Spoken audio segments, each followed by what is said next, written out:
একটা দেশ আরেকটা দেশে যুদ্ধ বাঁধলে আশপাশ দেশগুলো খুব ক্ষতিগ্রস্ত হয়, আর সবারই খারাপ লাগে, সবাই টেনশনে থাকে।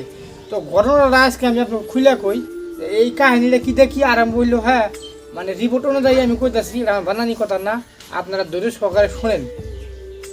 তো প্রথমে বিভিন্ন সামরিক স্থাপনা ক্ষতি হয় বলে খবর আসে, কিন্তু এখানে শেষ হয় না।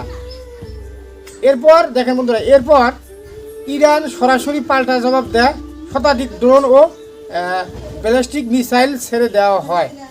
বন্ধুরা দেখেন, বহুত ক্ষতি হয়েছে। বন্ধুরা দেখেন, ইসরায়েলকে ইতিমধ্যে আমেরিকায় মানে ইউনাইটেড স্টেট মানে আমেরিকায় সাপোর্ট করে আর কি। বন্ধুরা এটা খুব ক্ষতির জন্য। দেখেন বন্ধুরা, বিশ্বের অনেক দেশ যুদ্ধ বন্ধর আহ্বান জানিয়েছে। এই যুদ্ধ নিয়ে বহুত কিছু চলতেছে বন্ধুরা, কিন্তু প্রথমেতে ইসরায়েল ইরানকে টক্কর মারছে আর কি। তারপরে ওরা তো পাল্টা জবাব নিবই, দেখেন বন্ধু, পাবোই, কারণ ওই দেশ হইলো মিসাইলের দেশ, ওই ধরনের বহুত কিছু আছে। এবার ঠেলাটা খাবো, খ্রিস্টানকে পুরা করছাও না ইসরায়েল, এবার ইসরায়েল বুঝবা। আর ইসরায়েলের হাতে আছে আমেরিকা যুক্তরাষ্ট্র।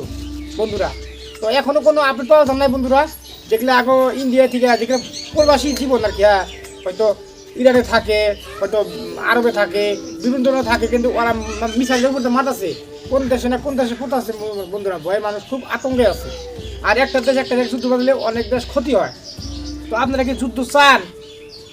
তাহলে কমেন্ট করে জানান বন্ধুরা। আমার বিবেচনা আমি যুদ্ধ মতো চাই না, চাই না। রমজান মাস সুন্দর করে জীবনযাপন কাটুক, এটাই আপনার চাই। তো আপনারা ভিডিওটা শেয়ার করে দেন।